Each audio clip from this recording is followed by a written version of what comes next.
Hey everyone, welcome back. Today I'm going to show you how to enable two-factor authentication on Discord using an iPhone.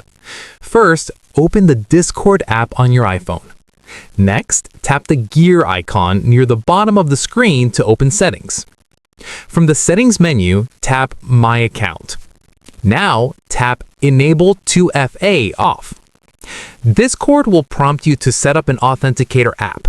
Download either Authy or Google Authenticator from the App Store if you don't already have one installed. Once the app is installed, go back to Discord.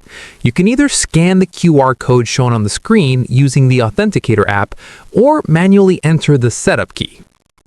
After that, the Authenticator app will generate a 6-digit code. Enter that code into Discord to confirm. Once the code is accepted, two-factor authentication will be enabled on your Discord account. From now on, you'll need both your password and a verification code from your Authenticator app when logging in.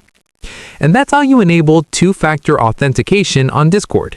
If this video helped you out, don't forget to like and subscribe for more simple and helpful tutorials. Thanks for watching, and I'll see you in the next one.